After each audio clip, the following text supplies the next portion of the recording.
Coaches, athletes, how you doing? Michael Hughes here with Gymnazo EDU. We're starting a new series of client case studies, true clients, actual clients that we're seeing on a weekly basis, and the successes and failures that we're having, so you can learn from what we're literally doing in our facility, and we can share it with you so you can learn and share with your own clientele and athletes. So in these case studies, we're going to be talking about who the athlete is, what they're going through, the strategies that we're working with, the treatments and how we actually do them, and then of course, was it successful or not?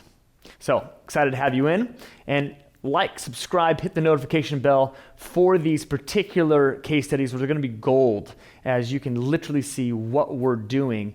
And again, share with your own clientele so you can bring your practice to greater heights, as we've been working through this for the last decade. The client that we'll be talking about today is a veterinary doctor who first came to me because of shoulder, arm, and even tingling down into her fingertips, and this would affect her surgeries and not have the feel and the responses that she really needed, as she's an ER veterinary doctor and needs to be on point all the time. This case was about her left knee.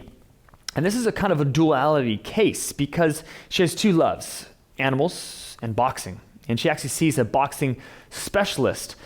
And this is really interesting because when she would go to work and need to pick up animals from the floor, as they would get them up onto the operating table, her left knee would bother her. And that is something that we knew about, but her right shoulder was her prominent issue, and something that we're working on. But it wasn't until she went to her boxing coach and was in her left foot in front, or what we call an LXX foot position, because she is a right-handed cross, and that's how she punches with her power. She was doing an uppercut. And as she was going into her squat to come up, her left knee just didn't like it, and almost in a sense gave out on her. So it was because work and her love of boxing, her two loves, caused her left knee pain. She said, Michael, I would love to just focus on that today and let this successful arm just have a week of non-focus to really focus on that, because I want to box. And the greatest thing was boxing did not affect her punch. It was more in the fine, intricate details. So we put the shoulder aside and we started to focus on that left knee.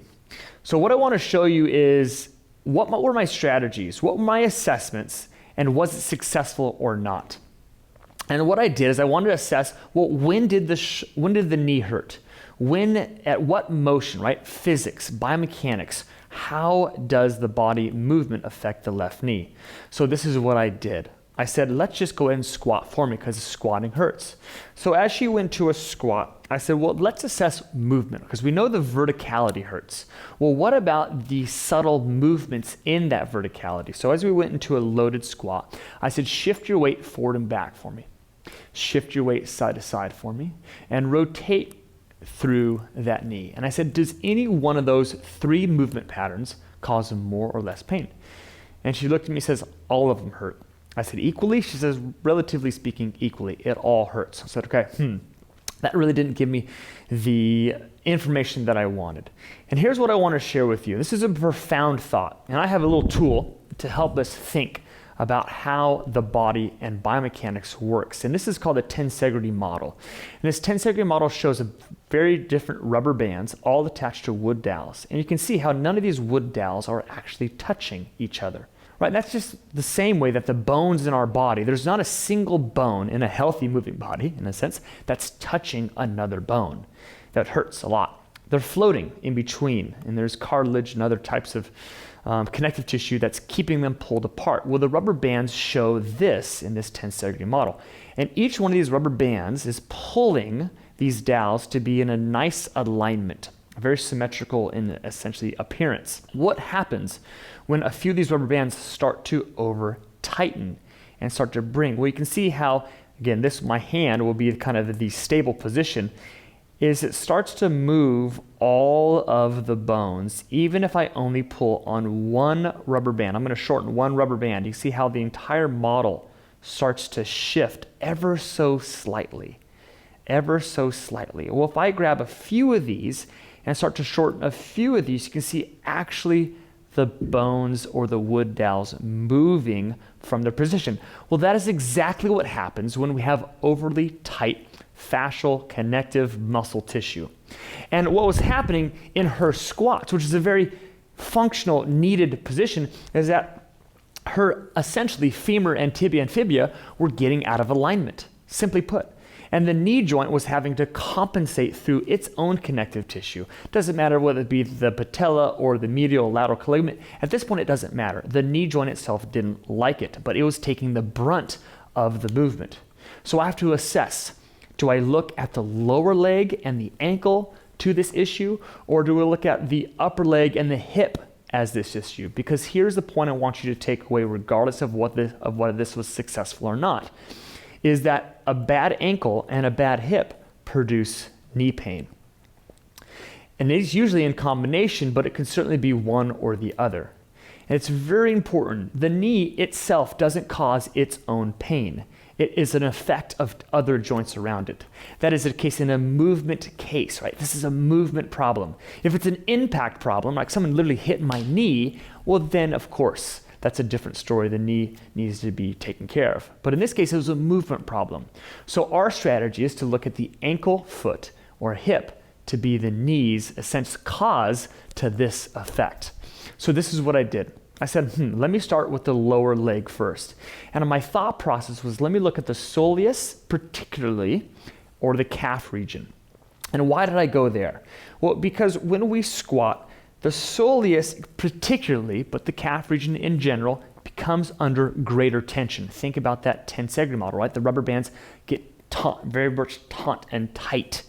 And they start to therefore address and connect the bones. So they start to move how the bones. And the soleus particularly doesn't attach to the femur. It attaches to the lower leg bones, right? So it can actually pull, essentially as my squat, my knee wants to go forward a little bit, it's gonna pull backwards. It's gonna actually cause too much braking, too much deceleration too soon, and the knee's gonna shift in positioning, causing aberrant tension, basically too much tension at the knee joint, and the tissue's not gonna like it. So that was my first thought. So what I did is I took a wedge and I said, let's decrease tension at the ankle calf. And what I did is I had a heel lift. So now when we squat, in a sense, we go down into that motion, there's less dorsiflexion at the ankle. And what's particularly great about that, it reduces tension at the tib and fib and therefore the knee joint. And what happens is when she did that, she says, yeah, I have less knee pain. I said, great, we found the cause. It is the soleus being too tight. Let's go ahead and loosen up that connective tissue, stretch it out, retrain it, and the pain should be gone. But what I didn't do is go do that. I said, no, I need more information. I've only assessed one joint.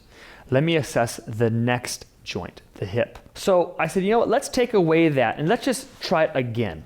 And what she automatically did, which was great because I didn't have to tell her to do it, she put her left leg in back. And she actually automatically, I didn't tell her to do this, she just did it, because I wanted just to make sure that I was understanding what's going on. She did a squat, and she says, wow, that hurts a lot less. A lot less. I said, then what you just did, then on the wedge, she says, yeah, that actually hurt a lot less. So to cover those bases again, with a wedge, taking soleus tension away, not fully gone, that hurt less. But then what she did again is put her left foot in back and did a squat, which is, if you look at the mechanics, that is actually a lot more, I'll turn this way, that's a lot more dorsiflexion at the ankle. This was less dorsiflexion and it hurt less. This was way more dorsiflexion and it hurt even less. Okay, so to me that says, you know what, that wedge test and our calf is not part of the problem.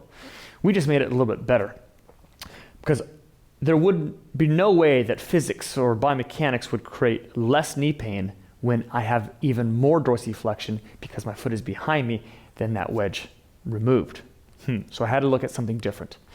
So what's the difference between left leg in front and left leg in back squats, or what we would call RXX foot position versus LXX foot position?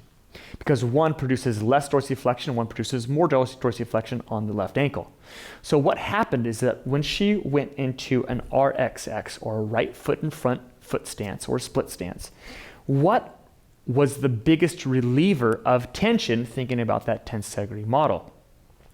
It was the hamstring and the glute because it went under less hip flexion.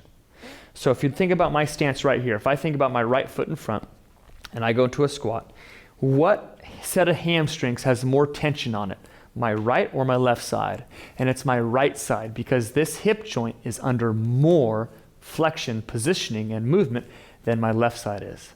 And what she did is she switched her feet without me even asking to her, and she gave the answer to me. Because what happens when she boxes, she has a right cross. That's her power punch. So her left foot's always in front. So when she went to go do her uppercut, that left foot was in front. Therefore, the hamstring and glute, or the posterior leg, let's just keep it very simple, had more tension into it.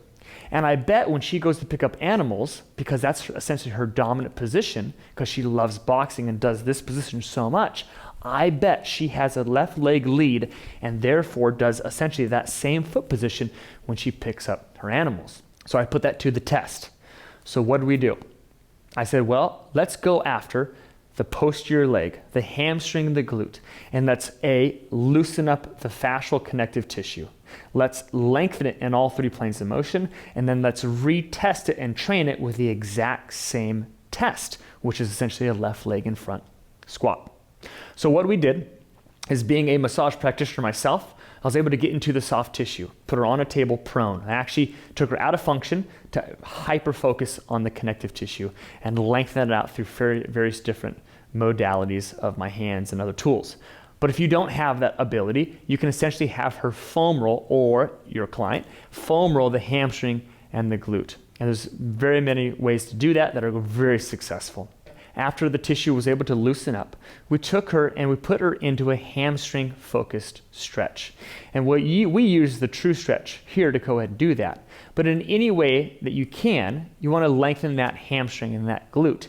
And we do so in the same way of loading it in three planes of motion. And I'm just going to do so in a very common way. I'm going to just put my foot right up here and show you what that means, right? Because you may not have a true stretch, you may not have a means, but it's basically taking any hamstring stretch, whether it be open chain or closed chain, whether it be functional or not, and saying, let's make sure we can move that hamstring in three planes of motion. So we drove the pelvis backwards. That just puts the hip into more flexion. The primary way the hamstring is loaded, right, is putting it into more hip flexion. But what we also do is realize that the hamstrings also have an obliquity, or a wraparound type of attachment at the lower leg. So if we shift our hips side to side, we get greater stretching at one of the hamstrings versus the other. And then because of that obliquity, or that wraparound effect, if we also take the pelvis into rotation, we also get a focusing of that. So we're able to get a much more dialed in, much more three-dimensional or 360 stretch to that fascial tissue, muscle tissue, connective tissue, etc. And then what we did is we put herself back into that stance. And we always start with success with our tests. We put her back where she was already successful versus going right into the unsuccess. Because this is a mental game, not just a physical game that we're playing. So I put her back in that spot, a right foot in front, or RXX. And I said, go ahead and squat. She says, you know what? That feels even better than when I first did it. In fact, the knee had a little bit of pain when I did it at the beginning. It was much less than the other positions we had, but that felt super great. And so, okay, let's go ahead and put yourself in what we call a square or a neutral stance position and do a squat. And she says, wow, that actually feels phenomenal as well. So now we had balanced hip flexion. And I said, okay, let's go to the next level. Let's put her in LXX foot position, which was the painful position. And she did another squat, and she said, I literally feel no knee discomfort. I said, do some more. Let's actually do 10 to 15 reps. And she said, it feels better. There's no pain, but it's even a better feel as she kept going more and more and more. And so the takeaway is that when we have too much tension in a network of connective tissue and bones, we have to understand and reverse engineer where the problem is coming from, not where it is. Super important that we give affirmation that we know that their knee hurts, but then use our intuitive thinking or our understanding of biomechanics. What I like to rely upon more so is, where is the problem stemming from? And we have to understand that it's a tension problem if it's movement pain versus impact pain. And to understand where tension can come from is the first step in building a great assessment plan, a great strategy how to fix it, and then a treatment, and then ultimately to have your success or a redirect to a new path. I hope this video was of great value for you, so you can literally take this strategy and technique and apply it potentially to a client that you have that has knee pain. And if it works, phenomenal, and you can at least understand why it worked. If it doesn't work, hey, you tried. As long as you make anything worse, you're still progressing your thought process and that person's ability to now have at least better hamstring or posterior hip flexibility. So stay tuned for more. Be sure you like and subscribe, because we have more of these coming as soon as I have them with my clients. I'll share them with you. Cheers.